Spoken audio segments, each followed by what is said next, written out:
Boa tarde, pessoal, tudo bem? É um prazer tê-los conosco em mais um webinar da série Webinars Gestão de Conhecimento FNQ. Hoje com um tema, eu diria assim, muito atual, cada vez mais presente, pressionado, vamos dizer assim, com a cópia aqui também à nossa frente, com o tema Desafios e Oportunidades da Circularidade do Plástico no Brasil. Quem está conosco é o Paulo Teixeira, o presidente da Biplast, né, que é a Associação Brasileira de Indústria do Plástico. Então, antes de apresentar o Paulo, eu queria só agradecer aos que permitem que esse evento aconteça, ao patrocinador Micropower, o apoio educacional da FEComércio no Rio Grande do Sul, SESC e SENAC, e aos meus apoiadores institucionais, que é o Movimento Mato Grosso do Sul Competitivo, a União Brasileira para a Qualidade, a UBQ, o Movimento Catarinense pela Excelência, Excelência Santa Catarina, e a ABQ, que é a Academia Brasileira da Qualidade. Bom, meu nome é Rônio de Dausch, eu sou engenheiro formado pela Poli, aqui na USP, atuei em várias empresas privadas, por mais tempo foi na Siemens, por 30 anos, e depois em muitas organizações públicas e privadas no tema de inovação. Eu coordeno aqui a FNQ com muita satisfação e orgulho desde 2019. Queria então apresentar o Paulo. Primeiro, eu queria pedir desculpas ao Paulo, porque eu vou, embora eu fale um pouquinho do teu currículo, mas eu vou ter que reduzir demais, eu teria que ficar o webinar inteiro se eu fosse ler tudo que deveria, né, em função do teu histórico, mas a gente compactou um pouco, né? Então, o Paulo ele é graduado em economia, ele é especialista em formulação e análise de políticas públicas. Ele é mestre em desenvolvimento econômico, tem MBA em direção de projetos estratégicos, é doutorando em engenharia de produção e Bioplastics Brasil. Experiência profissional, ele atuou como gerente de departamento de pesquisa e estudos econômicos na Fiesp. Atualmente ele é o presidente, como comitê executivo da Associação Brasileira da Indústria do Plástico, a Biplast. Ele também exerce o cargo de diretor superintendente do Sindicato da Indústria de Material do Estado de São Paulo, o Sindiplast São Paulo. As principais iniciativas e contribuições, ele liderou o desenvolvimento e lançamento da plataforma Recircula Brasil, que ele vai falar um pouco sobre isso, reconhecida pela ONU como modelo de excelência no combate à poluição plástica, promovendo a rastreabilidade e a economia circular no setor. Ele é defensor da adoção de práticas ESG na cadeia da reciclagem do plástico, enfatizando a importância da responsabilidade socioambiental e do trabalho digno para catadores. Participou ativamente na criação do Plano de Incentivo à Cadeia do Plástico, PIC-Plast, iniciativa conjunta da Abiplast e a Braskem, visando o desenvolvimento sustentável e a promoção das vantagens do plástico. Colaborou com a Agência Brasileira de Desenvolvimento Industrial, inclusive, se não me engano, um recente evento, né, Paulo, foi junto com eles, né, na elaboração de modelo de gestão de resíduos sólidos urbanos, promovendo a logística reversa e a economia circular. Atuou na promoção de programas de capacitação para micro e pequenas empresas no setor plástico, como o Rota MPE, incentivando a inovação e a transformação digital. E envolveu-se em projetos sociais e educacionais, como Recicla Plastec, que busca disseminar conceitos de descarte correto e reaproveitamento de materiais envolvendo escolas e comunidades. Ou seja, vocês já viram aí a bagagem do Paulo, né? Não só na atuação dele, né, profissionalmente, como também em várias iniciativas, né, que ele coordenou. Então, ficamos muito contentes e, novamente, obrigado, Paulo, pelo bate-papo que nós vamos ter aqui. Bom, primeira pergunta, Paulo, que eu sempre faço a todo mundo, né? Com todo o teu histórico, sempre vem a palavra plástico, né? Então, como é que você foi parar, né, nessa especialização, nesse tema, né, que requer realmente estudo, experiência e iniciativa. Então, explica um pouco, né, como é que em algum momento você, né, foi parar nessa área, né, de plásticos, indústria de plásticos. Minha vida profissional, ela bem rapidamente, ela é sempre com projetos muito desafiadores, né? E desses desafios foi há 14 anos atrás, quando o presidente do conselho, Zé Ricardo Roriz, me convidou para ir para o setor de plásticos, um setor que eu não conhecia, mas sabia que tinha um desafio grande naquele momento, que era a concentração, né, das petroquímicas no Brasil, e isso mudaria totalmente a estrutura. Isso foi em 2011. Em 2014, e aí para chegar mais, a gente teve contato com um relatório da McKinsey, que foi apresentado no World Economic Forum, falando sobre a economia circular dos plásticos. E Olha foi só. aí que tudo começou. Eu tenho que trazer isso para o setor, isso tem que ser uma agenda do setor, então esse é o caminho aí que a gente acabou trilhando. E você até já falou essa palavra, o título tem, pode ser meio óbvio, mas para muitas pessoas talvez ou não conheçam ou talvez não saibam tudo que tem atrás dessa Uhum. expressão e contexto circularidade. Se você pudesse explicar um pouco, né, o que que é de forma completa esse conceito e se no Brasil é uma complexidade maior ou não. Bem rápido, assim, para depois a gente continuar o nosso Claro. bate-papo já com esse conceito tipo, já sedimentado aqui na plateia. A economia circular, na verdade, ela é um conceito de desenvolvimento econômico, né? E ela parte desse princípio, né? Porque você trata da produção e do consumo, como você vai produzir circularmente, ou seja, que você tira da natureza, você devolve na natureza ou tenta deixá-lo permanecendo em uso o mais tempo possível, e o consumo é a mesma coisa, consumir coisas que permitam essa lógica, né, de sempre preservar o que foi tirado da natureza o mais tempo possível em uso, ou tentar voltá-lo para o ciclo produtivo, né? Então é mais ou menos isso. Mas ele foi pensado como um modelo de desenvolvimento. Você falou começa desde a produção, etc., mas às vezes imagino que a tua produção, né, o plástico que deve ser recirculado não começa por você, né?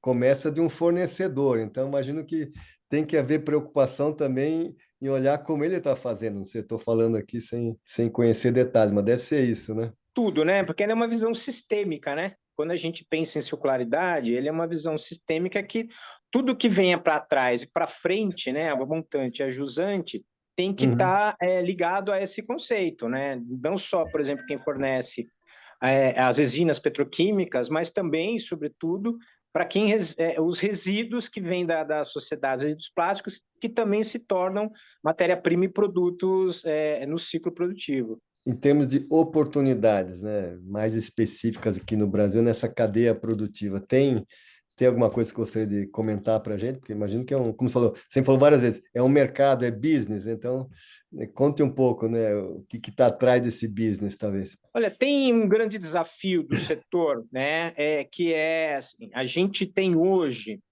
um problema da poluição gerada pelo descarte dos plásticos. Isso é uma coisa Uhum. que é dada e estamos discutindo, né, um acordo mundial, né, para tentar enfrentar essa questão do descarte incorreto. Agora, por um outro lado, a gente tem uma previsão de que o consumo do plástico, a produção do plástico vai aumentar. Por quê? Porque outros setores, como por exemplo, não tem como o setor automotivos, ou drones, ou carros, né, ou engenharia, transporte, não usar plástico. É o que vem mais Uhum. É. crescendo. Né? As cidades inteligentes, ela tem um conteúdo de plástico gigantesco, os painéis solares, os cabeamentos, os drones, todos eles utilizam plástico. Então, o grande desafio e essa oportunidade, ela é, para você continuar o business de plástico, você tem que criar um sistema de circularidade, para que a Uhum. gente possa ir constantemente utilizando, né, como solução, e circulando esse plástico, você evita um problema que a gente enfrenta agora, que é a questão do descarte incorreto. Eu nem ia fazer essa pergunta, mas já que você comentou, eu vou encaixar uma que é o seguinte, fala, né, de procedimentos, descarte, recircularização. Eu vejo também uma questão de cultura. Vou dar um exemplo, né? A gente tem uma cultura aqui, né, de tentar, né, jogar o plástico fora, né, no recipiente correto, mas, por exemplo, faz um mês meu cunhado, né, da Austrália veio aqui, né? É inimaginável o cuidado que ele tomou, né? Em qualquer coisa que tenha plástico, achar o lugar certo para botar. Então, imagino que a cultura de um país também afete bastante, né? Eu diria assim, a eficiência, né, dessa recircularização. Eu acho que tem essa questão da cultura, ela é extremamente importante, né? E tem um experimento social que Hum, você tem várias, né? Os metrôs japoneses, a tolerância zero em Nova York, que era, se você mantém um lugar limpo, você tem um constrangimento, né, das isso. pessoas sujarem esse ambiente. Aham, Quando a gente vê no nosso país, a gente vê, né, o saneamento, os lixões, né, a gestão de resíduos sólidos urbanos são extremamente falhas. A gente tem muito ainda a investir nessas aham, aham. questões. É difícil você, por exemplo, numa localidade que você não tem um saneamento, em que o esgotamento passa no meio das vielas, etc., tal, você ir discutir o descarte correto do resíduo, né? Porque a É, prioridade ali é outra, e por aí vai, né? Então, e nas outras classes que não tem esse problema, vamos dizer assim, mas a hora uhum. que ele sai, ele não tem esse efeito, né, de tolerância zero, ou seja, tá sujo, tudo bem, o meu não vai fazer diferença nenhuma, né? Para que é? Tá certo. O próprio, né, aquecimento global, não vai ser, né, essa garrafinha minha que vai aumentar 1 grau e coisa assim. Então, esse é um círculo vicioso aí. E agora, em termos de, né, naquele evento se falou bastante, das ações regulatórias, regulamentação, né, nesse processo é muito forte, né? Então, assim, existe uma demanda crescente em ações regulatórias, né? Esse impacto dessas regulações realmente trazem efeito? Que tipo de ações regulatórias existem hoje, né? Quer dizer, como é que isso pode ajudar, vamos dizer assim? No caso do plástico, eu acho que a gente tem que dar uma separada, né? Existe uma questão que é de banimento, isso não tem nada a ver com regulação, né? Com uma coisa simples, tipo, eu não consigo enfrentar o problema, eu bano, faço o banimento, né? Mas Aham, tem a questão da regulação em si. Por exemplo, a Anvisa. A Anvisa é o órgão que faz né, a liberação e o controle da utilização de produtos de vigilância sanitária ligados à saúde. A gente uhum, poderia avançar, como é na Europa, por exemplo, na utilização de produtos reciclados em alguns mercados que a Anvisa regula, né? Então, hoje a gente consegue usar nas embalagens de refrigerante o plástico reciclado, porque isso é regulamentado. Mas outros plásticos ainda não. E na Europa você já tem isso mais avançado. Outra questão é, por exemplo, a regulação de incentivar os conteúdos reciclados, né, nos produtos finais, né, que é uhum, você criar uma regulação para puxar a cadeia, né? Eu acho que isso é importante. E o outro é a questão educacional, que, né, eu acho que também uhum. é uma questão de política pública, né? Que também isso pode ser ajudado não com regulamento, mas com política pública, né? Reciclar, né, no produto final, existe um limite? Eu tenho como medir quantas vezes um plástico pode ser reciclado? É uma pergunta bem de engenheiro aqui, Você tem um desgaste da matéria, né? né? Natural, né? Você tem, talvez, em algum momento, porque assim, os materiais, eles têm algumas funções a serem cumpridas. Então, um plástico de engenharia, por exemplo, um painel de um carro, um paralama, uma peça de engenharia, em algum momento, no seu ciclo de reciclagem, ele pode perder performance, como perde também um produto virgem, né? Porque ele tem performance, ele tem legislações técnicas que ele precisa cumprir, né? Agora, Uhum, outros produtos, você tem isso mais longo, né? Você pode, uhum. até que vai chegar uma hora que o plástico vai perder toda a sua propriedade, né? A gente não Assim. consegue precisar isso. Não, eu consigo reciclar 10, eu consigo reciclar 100. Vai depender muito do produto, vai depender do qual é o objetivo do produto, né? Então, se eu tenho uma peça de aviação, hoje eu estava voltando no avião, estava vendo uma peça, e aí eu vi É, lá uma identificação que ela era reciclada, né? Era um olha só. ABS reciclado, Uhum. utilizaram dentro do avião. Aquela peça, provavelmente, em algum momento, ela vai perder né, a sua propriedade de estar aqui naquele avião, porque ela tinha 2 parafusos segurando, ela não vai Sim. conseguir mais ter 2 parafusos, mas ela pode fazer outra coisa, uma carcaça de eletroeletrônico, por exemplo.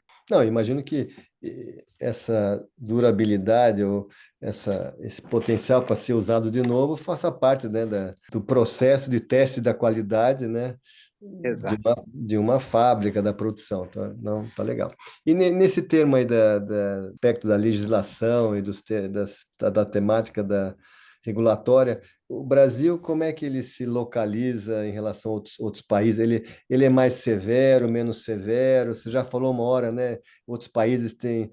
Você falou outros plásticos, depois você explicar um pouquinho o que são esses outros plásticos, entendi que outros países são mais rígidos, né? Vão um pouco além que a gente. Você poderia talvez explicar um pouco se há uma diferença, né? A gente pega como exemplo a União Europeia. A União Europeia ela é muito avançada nessas questões de regulações e utilização para a circularidade, né? Então, hoje na União Europeia, você tem uma obrigatoriedade de conteúdo reciclado, obrigatoriedade de reciclagem, de comprovação, mas, por um outro lado, você tem liberações dos órgãos de saúde deles para utilização, por exemplo, de polietileno para alimentos, né? Que Tá. aqui a gente não tem, a gente tem só para PET, né? E polietileno e polipropileno em outros processos específicos, né? Mas lá Uhum. você tem mais avançados. Então, por um lado, você tem uma legislação de obrigatoriedade de utilização e de comprovação, mas, por outro, você tem um mercado um pouco mais elástico para a utilização. Então, acho que eles conseguiram equilibrar aí. Aqui a gente não tem nenhum nem outro. Hoje, a obrigatoriedade de conteúdo reciclado no setor de plástico ainda está em discussão. Um decreto que está para vir do governo federal, a gente está aguardando, está muito próximo de sair, né, com essa obrigatoriedade para embalagens. Uhum. E, como eu já disse, a utilização do mercado ainda é muito restrita pela vigilância sanitária, né? Hoje, são aplicados penalidades às empresas que não seguem de alguma forma? Como é que é feito esse controle? No caso da regulação de vigilância sanitária, quando você vai produzir um produto para alimentos, higiene pessoal e cosméticos, você tem que tirar né, um licenciamento, uma sala branca, você tem uma série de regras que você tem que cumprir para poder vender. Normalmente a gente vende para algum usuário, Claro, algum dono de marca, né? Que também tem essa responsabilidade, né? Então a gente sempre tem que comprovar isso. que houve essa certificação inicial, entendi. Uhum. Exatamente, exatamente. Agora, a outra legislação, por exemplo, a gente tem a logística reversa que já é obrigatória e a fiscalização no Brasil ela é bem fraca, né? Vamos dizer assim. Avançou bastante, mas a gente vê muitas empresas que ainda não cumprem, né? A logística reversa, não fazem efetivamente o que deveriam fazer. Uma coisa Uma endêmica do trilha. Brasil. Eu comentei uma hora desse evento recente que vocês fizeram junto com a BDI, e, pelo que eu vi, marcou, né, um revival, uma nova fase do Recircula Brasil. Então, se você pudesse falar um pouco quais foram os principais tópicos que foram abordados né, o que significa, o que é o Recircula Brasil. Há um ano e meio atrás, a gente lançou uma plataforma junto com o governo brasileiro, que é a Agência Brasileira de Desenvolvimento Industrial, com o intuito de fazer a rastreabilidade dos resíduos que foram coletados. Então, os resíduos que foram coletados pelas cooperativas, enfim, que não foram destinados a aterro, esses resíduos que a gente chama de recuperados, eles viraram o quê? Eles voltaram para a circularidade, mas eles viraram o quê? Para onde eles foram? Então, a Ah, gente entendi. criou essa plataforma exatamente para rastrear esses resíduos. E o que advém disso é que a gente fazendo essa rastreabilidade, a gente consegue depois, no produto final, dizer o quanto de conteúdo reciclado tem esse produto. Uhum, Nessa segunda fase, o que a gente fez? A gente melhorou a questão da usabilidade, né, para o usuário e outras questões de segurança, né, de segurança de dados e segurança interna, né, da plataforma. E aí a gente para poder lançar um selo, efetivamente um selo, né? Esse selo é emitido pela Abiplast e pela BDI, que é essa agência do governo brasileiro, para dizer esse produto é rastreável, rastreado ou no final, esse produto, essa embalagem, esse cabo, esse produto de plástico tem tantos por cento de conteúdo reciclado. Essa é a principal ideia. Então, basicamente foi isso que a gente curtiu lá. lançou, exatamente, discutiu lá. Teve uma primeira parte em que a gente trouxe a embaixadora Maria Angélica, que está negociando o Tratado Global, né, de combate aos plásticos. Trouxemos o Ministério do Meio Ambiente, né, que veio, inclusive, confirmar que essa plataforma é a plataforma que vai ser utilizada pelo governo brasileiro para fazer essa rastreabilidade e a confirmação, e também o Uhum, MDIC, que é né, o MDIC, o Ministério do Desenvolvimento, Indústria e Comércio, é com quem a BDI está ligada, né? O presidente, uhum, o presidente da BDI do Conselho é o ministro do MDIC. Então, uhum. que também veio trazer a plataforma, porque a plataforma vai ser utilizada para rastrear outros produtos, não só plástico. Plástico foi o primeiro que a gente inventou e trouxe para o governo federal, e ela vai acabar sendo utilizada para outros produtos. Até porque esse sistema de verificação via nota fiscal já é um sistema consolidado para logística reversa, né? Então, Entendi. entendeu? Quem faz logística reversa e trabalha com créditos de reciclagem é o sistema que é utilizado pelo Ministério do Meio Ambiente para comprovar. Então, o Uhum. Ministério do Meio Ambiente se sente à vontade, né, para poder usar esse formato. Não, bacana. Nesse contexto, né, eu sei que existe o selo de rastreabilidade, né, e o selo de conteúdo reciclado. Não sei se tem uma coisa a ver com a outra, mas às vezes eu vejo embalagens plásticas. Esqueci o nome do segundo, mas tem um que chama Rever, né, se não me engano, e outro é um outro, não sei, um mecanismo, não sei, talvez você saiba até mais do que eu. Isso realmente é utilizado, as pessoas acho que têm essa preocupação, e esse selo né, esses selos, eles têm efeito realmente? Olha, hoje os selos das embalagens, o que dá elas são selos de comprovação de logística reversa, ou seja, quando Reverso. do Aham. rever, do eu reciclo, né, que são os mais Uhum. conhecidos. Eu reciclo, é. Exatamente, ele está dizendo, olha, essa empresa, ela cumpre a logística reversa, né? Entendi. Então, ele só está dizendo isso. E, eu não sei qual que é o impacto disso na decisão de compra, mas Uhum. recentemente, num trabalho que a consultoria bem apresentou, os dois principais fatores de decisão de compras de produtos sustentáveis é a informação de que aquilo é sustentável e a certeza que aquilo não é greenwash. Você dar essa segurança para o consumidor, eu acho que é importante, porque lá no Uhum. começo a gente falou, economia circular é produção e consumo. Uhum. Se Uhum. não tiver ninguém consumindo produtos circulares, o negócio, a conta não vai fechar, né? E nessa linha, né, de produtos, né, processos circulares, etc., falando de forma tecnológica, né, existem lacunas ou desafios, precisamos desenvolver alguma que vai desde um sistema de acompanhamento ou até tecnologia. O que que o setor vê assim, puxa, se tivesse isso, quando tiver isso, ainda precisaria ter para dizer, puxa, isso facilitou bastante o processo. A gente tem uma coisa assim, o processo de produção de reciclagem, vamos dizer assim, ele é extremamente avançado porque ele é um negócio já tem há muito tempo, né? Não é uma tecnologia que a gente tem um investimento e tal. Sim. Eu acho que tem a questão dos aditivos que você pode Hum. mudar, né, as novas propriedades dos materiais, que é isso, Tá. muda a circularidade, né, o que eu estava falando. Com aditivo, eu posso ficar corrigindo também os plásticos e aumentar as vezes que eu reciclo ele, por exemplo. Eu posso criar traços nos produtos que eu posso medir, posso fazer outras coisas. Eu tenho a possibilidade de novas aplicações. Eu acho que isso é importante também, um avanço, né? Como é que eu vou... Porque a circularidade é assim, eu vou ter que ter novos mercados para aplicar o que eu estou reciclando, né?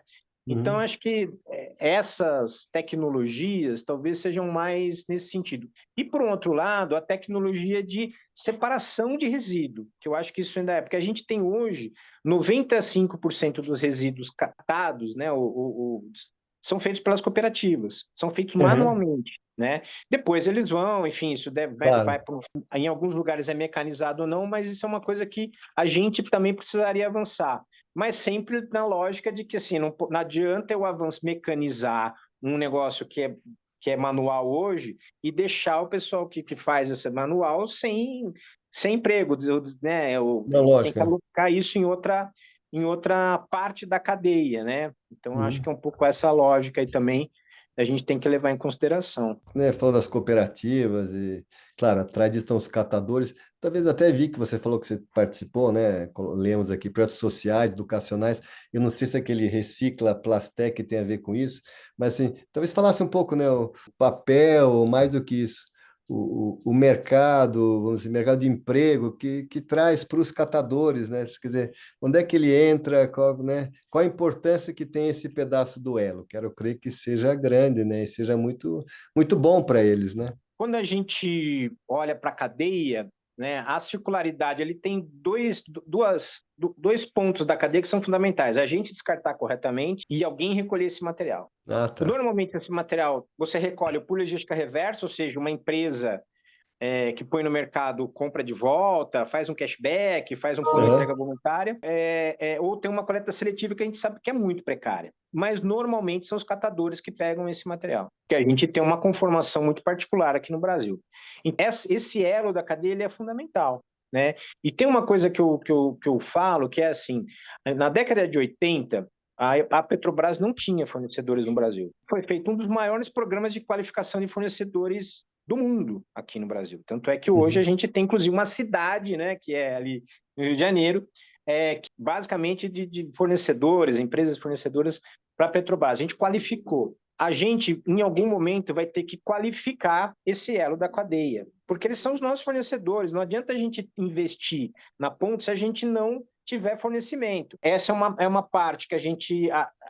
Isso é muito importante. Em algum momento isso precisa ser feito, né? A gente vem fazendo algumas coisas, mas eu acho que um programa de massa precisa ser feito, não só para plástico, para os outros setores também, porque eles recolhem tudo, eles recolhem todos os resíduos, né? Então, acho que esse é um programa que a gente, inclusive, vem conversando com o Ministério do Meio Ambiente, que é como é que a gente faz um programa parecido com o da Petrobras com a cadeia produtiva de resíduos. Uma vez eu li que né, o Brasil tem o potencial de ser, como é que estava, o hub, né, da economia circular da América Latina, né? Primeiro, tem lógica isso aí? O que significaria isso? O que é isso? Olha, se a gente olhar a economia circular naquele conceito mais amplo que a gente conversou no começo, o país ele é um celeiro de bioeconomia. Se não for a primeira, é a segunda maior potência de bioeconomia do mundo, né? E até pela questão da Amazônia, enfim, da questão agrícola do Brasil. Então, ali você consegue ter novos materiais, novas alternativas de bioplásticos ou de biodegradabilidade, que isso pode mudar bastante a nossa forma de se colocar no mundo. A outra questão que hoje, e é isso a gente vem trazendo para o governo brasileiro nas negociações, como informação para a negociação, 16% do que a gente usa de matéria-prima no Brasil para fazer plástico, 16% já é circular, porque ou ela é de fonte renovável, que é o polietileno de cana-de-açúcar, ou ela é 1.100.000, 1.200.000 de resina reciclada. Depois você já tem uma parte também que é de biodegradável. Então a gente tem hoje numa conta muito por cima, 16% que a gente usa na nossa fabricação de plástico já é matéria-prima circular. Isso, pela quantidade, comparado com o restante do mundo, é um negócio absurdo, né? Quando a gente olha também, o Brasil, por si, ele já fez uma lição de casa que a Europa está fazendo. A gente já resolveu o problema de energia renovável. Sim. Né? Desde do segundo PND, né? do governo exatamente, o paroálcool, as usinas hidrelétricas, etc. Tal, e que a União Europeia ainda não resolveu. Então, isso já está resolvido, a gente já tem uma matriz energética completamente diferente, muito mais verde. Então, esses ativos, né, vamos trazer assim, colocam a gente numa posição muito boa, sobretudo na América Latina. Primeiro, porque nós somos um dos países, o maior país da América Latina, que fizemos o maior investimento, parque industrial, então isso faz sentido, sim, ser um hub de economia circular. Agora eu vou passar algumas perguntas técnicas, acho que, né, tem vários que perguntaram também. A primeira, assim, você comentou daquela peça do avião, etc., que alguma hora não vai mais... Ele, enquanto está sendo utilizado, ele, né, como você falou, ele foi testado, etc., e foi feito para funcionar, mas, né, segundo os consumidores, a impressão que dá é que muitos acham que plástico reciclado tem uma qualidade inferior, né? Então, não né? Mas, assim, como é que a Biplast, né, e os programas trabalham isso, né? Quer dizer, tentam neutralizar essa percepção que entendo que seja errada, né? Eu acho que tem uma percepção, que na verdade, assim, se a gente olhar há uns 20 anos atrás, há uns 30 anos atrás, talvez, realmente o setor de reciclagem era um setor incipiente e você tinha produtos reciclados de plástico de péssima qualidade, né? Então, em setores muito pequenos. Mas isso foi mudando. Agora, qual que é a nossa responsabilidade como associação? É trazer essa informação. O selo de reciclabilidade é uma forma para dizer, esse daqui tem conteúdo reciclado. Uma outra forma, eu acho que dentro dos relatórios de ESG, de sustentabilidade, as pessoas têm passado a dizer, né, a dizer que aquilo tem conteúdo reciclado. Então, eu acho que ele está começando a virar, a se tornar um ativo, né? Uhum. Porque é um pouco... Acho que o caso do papel é emblemático. Antigamente, né, o papel reciclado tinha uma certa desconfiança, e hoje, quando você vai comprar um papel reciclado de uma resma, ele é mais caro, porque Claro. efetivamente o processo produtivo ele é mais caro mesmo, né? E Uhum. agora, quem vem trazendo isso, eu acho que é importante, são as marcas finais. Então, um Uhum. carro, quando diz, por exemplo, uma marca de tênis, não vou falar aqui para não fazer Sim. propaganda, mas ela se coloca no mercado com, ó, estamos tirando o plástico do mar, isso aqui é reciclado. Uhum. Isso aqui foi reciclado, né? Então, até na feira última, na Plástico Brasil, você tinha lá um fabricante de aditivo que Uhum. faz, né, a compatibilização da sola dessa marca, inclusive, uma marca grandiosa, né, mundial, poder utilizar, né, reciclado. Então, é propaganda, inclusive, Claro. deles, né, Uhum. essa questão. Então, esse aspecto de não ter qualidade já saiu fora, virou uma vantagem competitiva, ficou claro para mim. Aí É. o Jairo pergunta para mim o seguinte: qual o futuro do plástico? Aí ele complementa: há pesquisa e desenvolvimento para materiais substitutíveis degradáveis? Vamos trazer o biodegradável, né? Que eu acho que é o É, mais conhecido biodegradável. de todo mundo, né? Porque assim, quando a gente olha o biodegradável, ele tem uma função que é se biodegradar. Ninguém quer, Uhum. eu não vou fazer um para-choque de carro com biodegradável, eu não vou fazer um cano de Ah, PVC para claro. passar água. Então ele tem um mercado muito restrito. E aí você tem uma outra questão que é o biodegradável, ele tem que ter uma outra lógica de descarte. Porque se eu De usar o uso. biodegradável misturado junto com o plástico normal, a hora que eu vou reciclar isso, eu vou biodegradar o que foi, entendeu? Claro. E aí eu preciso ter também usinas de compostagem, se ele for compostável, né? O biodegradável é Uhum. compostável.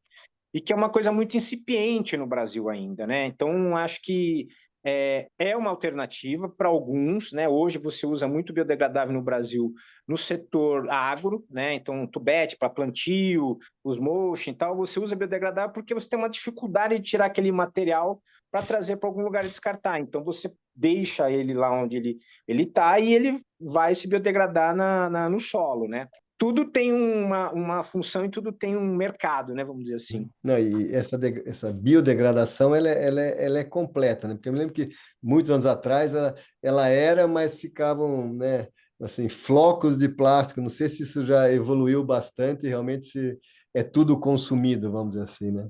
O processo de biodegradação, assim, o que teve no mercado e ainda tem, né, são aditivos que se diziam oxidegradáveis, né, e na verdade não eram biodegradáveis, né? Aí é uma outra história, né? E que sim, Uhum. daí eles deixavam microplásticos no meio ambiente, né? Então você não via, mas ele estava lá.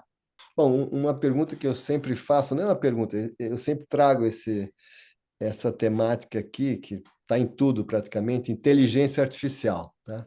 Então, eu queria saber de você, dentro, não importa onde, mas dentro do processo, dentro de tecnologia, não sei, já está inserido, né, a indústria do plástico de alguma forma usa a inteligência artificial? Acho que é interessante compartilhar isso aqui, que praticamente todos que eu entrevisto sempre tem uma utilização, qualquer que seja, né? Não é sempre a mesma, né?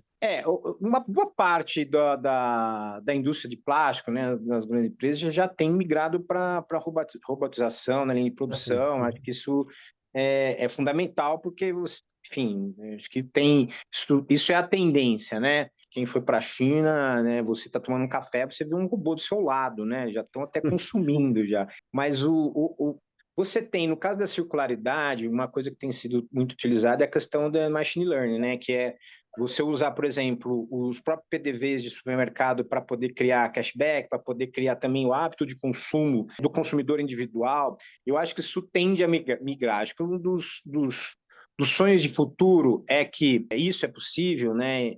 Que o consumidor individual, quando vai ao supermercado, quando ele passasse a compra dele, ele já depositava o valor da logística reversa do que ele consumiu de embalagens, porque aquilo é, né, você recolhe no IPTU, então você tem alternativas, né, o monitoramento das embalagens, né, você já tem formas de monitorar para onde as embalagens estão indo, né, quando eu falo cargas, né, maiores, etc e tal, e outras tecnologias mais baratas, né, eu acho que isso é inevitável para o setor, assim como você pensar em modelos circulares, trazer esses elementos de nova tecnologia são fundamentais para não ficar parado, né? Mas a gente sabe da dificuldade no Brasil também de... Eu não sei se você acaba comentando sobre esse valor que poderia ser pago.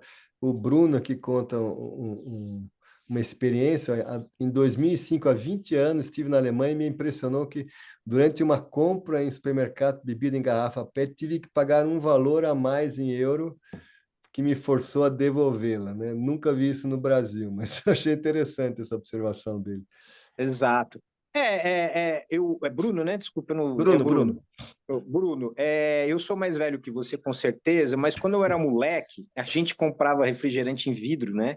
E Uhum. quando você não levava a embalagem de vidro, você tinha um depósito que você fazia, Eu né? Você lembrei. tinha, né, o seu Manuel lá fazia um papelzinho, né, um vale para você. Quando você levava o refrigerante, que você não tinha levado a embalagem vazia, ele te dava o recurso de novo. Era um cashback ali local, mas era isso. Esse modelo, né, ele é muito utilizado já na Espanha, mas não, na Europa por pequenas Claro. localidades e pequenos volumes. Isso é uma questão que funciona, mas a gente não tem isso aqui, né? São muito raros. Eu vi recentemente uma marca de cosméticos que está aceitando. Você leva lá os produtos velhos, eles vão abatendo do produto novo que você vai trocar.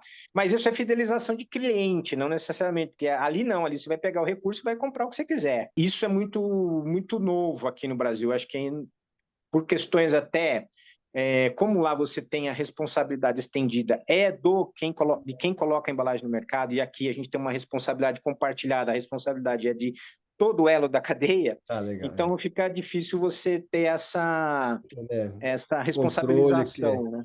quem que é o culpado de fato. Uhum. Podríamos atualizar um pouco sobre a circularidade, como ela tem contribuído, aí vem, para as pesquisas mais recentes sobre a ingestão de microplásticos para animais aquáticos. Hoje em dia se fala em microplástico até no cérebro. Eu me lembro quando era mais jovem, panelas de alumínio levavam a Alzheimer. Então, tem essas, tem essas ondas, não sei se é uma preocupação de fato, né, da indústria, ou de repente é um fake, né? Acho que é importante se colocar um pouco, porque a gente ouve bastante sobre isso agora, né? Não, o microplástico, né? Eles são nanoplásticos, são pedaços de plásticos que, por atrito, enfim, por Circulam. descarte, correto, estão aí. Tanto como PM2 ou PM5, né? Que são partículas suspensas aí, como tem alumínio, né? Tudo que está suspenso no ar, né? É o PM2, PM5, o plástico também está. Por quê? Porque a gente é 25% das embalagens que a gente, dos resíduos secos que a gente tem. Agora, quais são os principais emissores de microplástico? Né? Acho que essa é uma boa pergunta para a gente também Isso. pensar na questão do nosso consumo. Né? Uhum. Os principais são tecidos, as poliamidas, quando você lava, os Claro. plásticos, tecidos plásticos, quando você lava, você tem emissão, e os pneus de carro, que pelo atrito você na água do sistema Claro. fluvial. E Uhum. você tem os microplásticos intencionais, né, que já estão saindo, né, que eram as microesferas de plásticos em esfoliantes, etc. Tal. Isso já está muito avançado nessa substituição. Agora, esses são o que está vazando, né? Estou falando agora. Agora, tem microplástico na água, tem microplástico no ar, etc. e tal, como tem Uhum. microelementos de vários De lugares, né? tudo, uhum. Eu acho que isso é. A gente tem uma contaminação física, mas essa contaminação não é fisiológica, são coisas distintas, Não né? necessariamente. Uhum. Né? Exatamente, porque a gente não tem hoje nenhuma comprovação de que há contaminação fisiológica no organismo da gente, até senão a gente não teria o FDA, que é a Anvisa americana, a própria Anvisa, liberando esses plásticos para consumo. A gente não usaria, por exemplo, no stent, né, dentro do nosso As coração, não usaria como próteses, né? prótese de plástico, etc. e tal. não tem nenhuma comprovação de contaminação fisiológica, de migração fisiológica desses produtos para o organismo. Uma pergunta, você já respondeu já se falou assim, a tendência e se está procurando fazer isso, mas na tua visão, né, qual que é assim, quais são as principais tendências nos próximos, digamos, 5 a 10 anos, no que tem a ver com essa circularidade, ou seja, do plástico no Brasil? Como é que você vê essa trajetória, né? Até comparado com outros lugares do mundo, até pela nossa, por exemplo, você deu um exemplo, a nossa característica da matriz energética, todos os aspectos, assim, como é que você vê os próximos passos, mas não tão próximos, né? Onde é que se quer chegar, onde se vê, né, onde é que pode chegar? O Brasil, ele é um país, um grande produtor de plástico, e um grande produtor de plástico e produtor de resina. Então, ele como eu disse, o desafio é a gente buscar essa circularidade para poder continuar no mercado, enfim, trazendo como o plástico continuar sendo a solução como ele já é. Agora, tem alguns outros desafios que é importante a gente pensar no médio e longo prazo, que o Brasil é um dos maiores exportadores de proteína e agrícola do mundo. Não tem como você exportar proteína se não for embalado em plástico. E às Olha vezes só. multicamada. A grande maioria dos minérios de ferro, a grande maioria dos agrícolas são exportados em big bags ou em plástico. Então, isso, em algum momento, a gente também tem que buscar essas soluções, porque isso pode se tornar barreira não tarifária, os outros países não quererem, né, como já alguns países fazem, Entendi. se você não fizer a logística reversa aqui no meu país, a tua embalagem ou o teu produto não vai ser vendido aqui. Então, isso eu acho que é um fator que leva a gente, sistemicamente, pensar em como, se a gente quer continuar sendo liderança nesses produtos agrícolas e proteínas, etc. e tal, a gente precisa, paralelamente, Preocupar. também investir nessas questões de circularidade para essas embalagens, né? Uhum. Então, eu acho que é um pouco no médio prazo, isso é uma agenda de pesquisa aí, assim como tem o CBAM para cimento, químico, alumínio, né? Em algum momento isso pode se tornar uma barreira não tarifária para os produtos brasileiros, né? Então é por isso que a gente vem trabalhando com as universidades para buscar essas alternativas, que são alternativas que não existem outros materiais para atender. A gente usava a carne e proteína em lata, e Uhum. não dava certo. E migrou-se para o plástico multicamada para poder embalar em vácuo, para poder preservar. E não só a proteína animal, a proteína vegetal também. Você não consome tofu se não for fresco, você não consome ele se não tiver embalado no plástico. Você colocou essa preocupação, né, da exportação, deu os exemplos, proteína e minérios, né? Mas nós já somos líderes e já exportamos. Se isso vai ser uma preocupação até maior no futuro, é porque as regulamentações, as regras lá fora vão aumentar, é por isso? Exatamente. Você já tem países, como a Espanha, por exemplo, a Itália mais recentemente vai começar, em que já tem cobrado, né, ou taxas, né, overprices, Hum. para as empresas que exportam produtos sem solução, vamos dizer assim. Se eu não tenho a solução para reciclar e dar circularidade para essa embalagem, eu vou Olha ter que só. pagar um overprice nela na hora de que eu exporto. Uhum. Então, isso pode ser uma barreira, enfim, por aí vai. Mas essa solução tem que ser local lá, ou se imagina até voltar para o Brasil? Não, tem que achar um parceiro Local lá. lá. Exatamente, você criar parcerias lá para reciclar lá, porque é inviável, Não, lógico, né? mas eu tô pensando, né? tem que criar uma cadeia. Então, você começa a se preocupar com parceiros, uma cadeia de valor no país de destino. Que interessante, né? Uhum. E aí eu acho que esse é também o grande diferencial do Brasil na sua reciprocidade. Então, todos os produtos que a gente importa também deveremos ter, né, a logística reversa e aí o conteúdo reciclado aqui também para esses produtos que a gente importa, né? E aí Então, gera uma outra oportunidade para a gente aqui também. bom, por último, eu queria, né, abrir o espaço para você, talvez passar uma mensagem, né, para, não sei, os empresários, consumidores, né, e a própria, né, falar um pouco, né, orientar um pouco a opinião pública, né, qual que é o papel de cada um, qual o papel que cada um deve ter nessa construção de uma cadeia de plástico realmente mais circular e sustentável. Então, Obrigado. Não, eu acho que tem um ambientalista que dizia que poluição é a coisa certa no lugar errado, né?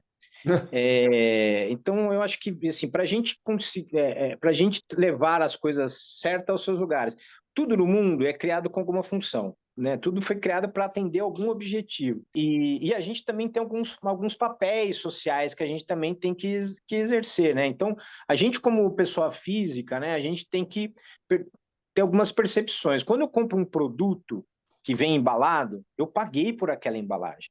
Uhum. Aquilo tem valor, né? Então, esse valor percebido é que a gente deveria ter de vamos separar, isso daqui vai ser resíduo vai ser produto para alguém, né? Ou Uhum. vamos, né, criar essa questão da cidadania, do entendimento.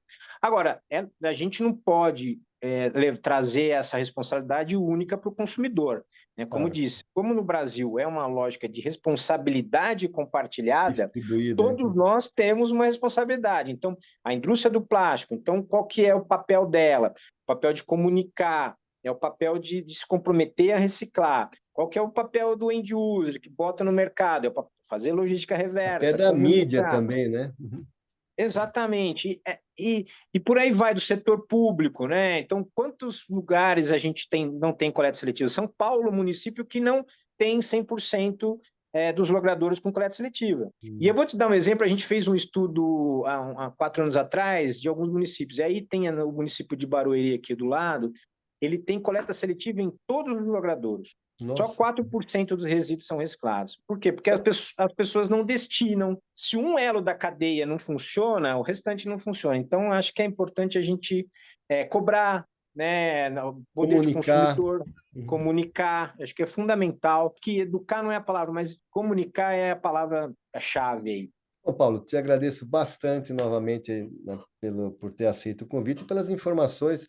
Eu não dei conta de todas as perguntas aqui, peço desculpas. Não, eu só tenho a agradecer, Dalcha, aí pela oportunidade, pedir desculpa aí pelo contratempo técnico Não. aqui, mas eu Uhum. agradeço o espaço. Estamos abertos sempre a conversar, debater, estamos à disposição e até o público que está assistindo quiser mais informações, quiser debater, fiquem à vontade. Muito obrigado, viu, Dalcha? Obrigado Tá mesmo. bom. Boa tarde a todos e a todas.